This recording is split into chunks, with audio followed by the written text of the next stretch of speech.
Hi everyone! Welcome to the Empath Tarot. It's another love reading. Timeless and general. Take what resonates lang po. Maybe some part of the reading makaresonate kayo. Some part of it hindi. Totally makaresonate na parang kwento ninyo ito or hindi naman kaya dahil iba't ibang mga energies.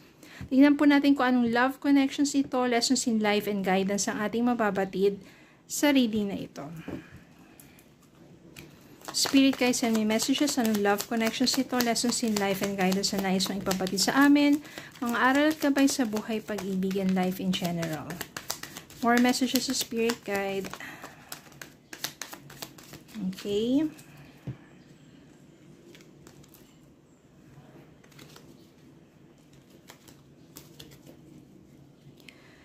Two of Wands. Knight of Pentacles. Knight of Swords, Ten of Cups, Three of Wands, King of Pentacles, this is Four of Swords, Queen of Swords, then Nine of Wands, Four of Cups, the Star, and King of Wands.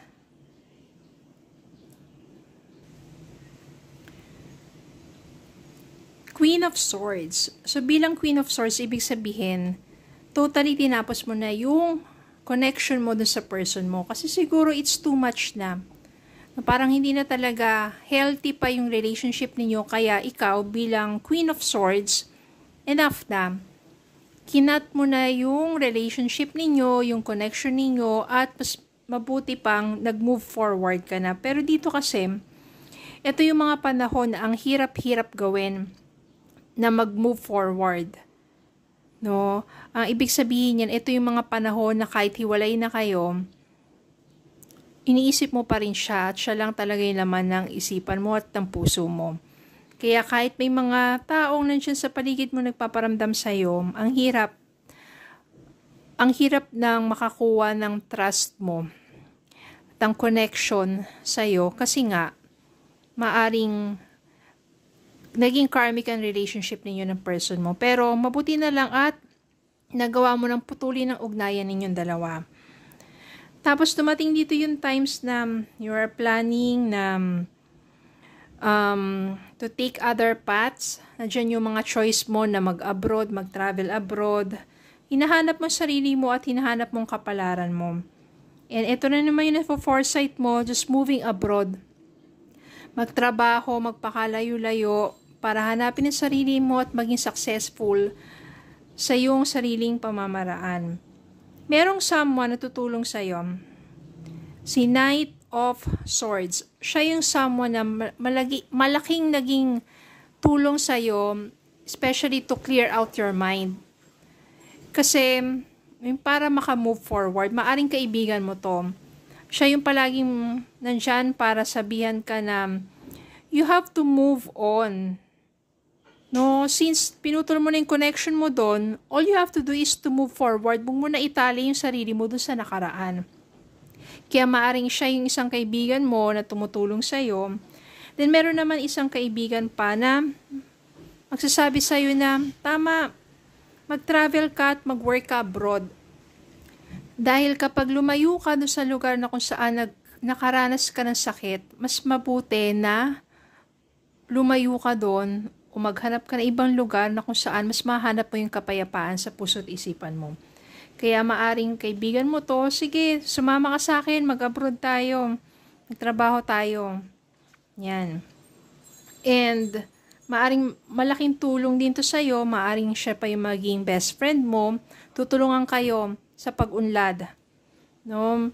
Then, may mga times din dito kasi na pagod na pagod ka nang isipin pa yung nakaraan. You have to rest your mind. Diba? Kapag nag-decide ka to move forward na, wag mo nang isipin pabalik-balikan yung nakaraan.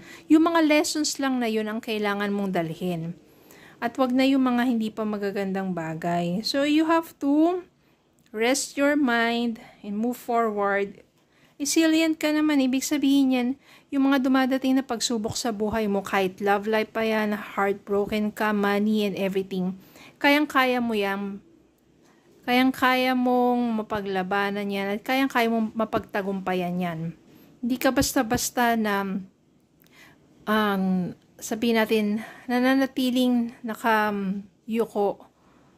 No, ibig sabihin niyang kaya mong tumindig muli, kaya mong maging matagumpay. At yun naman talaga, yung star dito is ibig sabihin hope, pag-asa. Darating dito yung time na makikilala mo to, si King of Wands. So, si King of Wands, siya yung someone na maaring na-visualize mo, na maaring makasama mo pang habang buhay.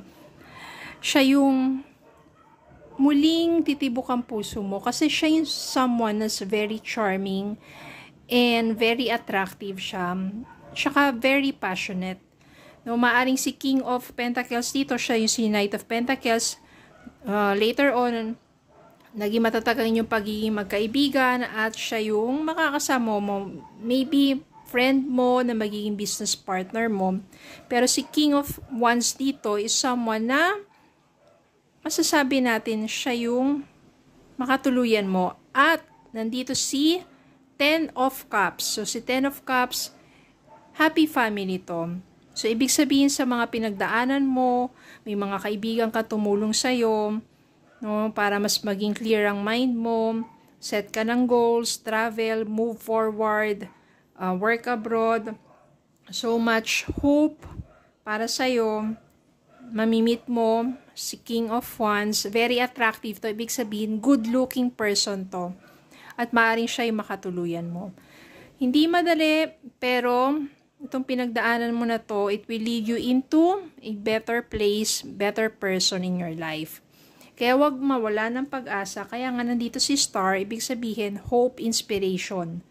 No, parang, ano may pinagdaanan mo, gawin mo lang yan na inspirasyon o aspiration, and always think that there is always something better in your life. No, wag ka manatiling nakalugmok dyan at magmukmok dun sa mga taong hindi naman karapat-dapat para sa iyo. Tignan natin ang mensahe para sa inyo.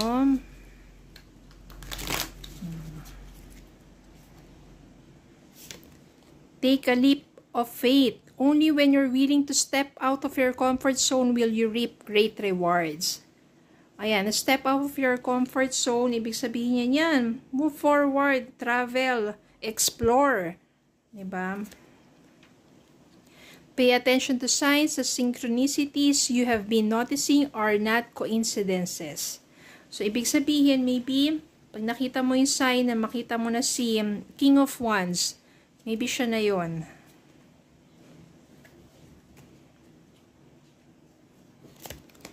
Keep the door open. Don't be so focused on the closed door that you don't see the ones which open for you. Ito yun, oh.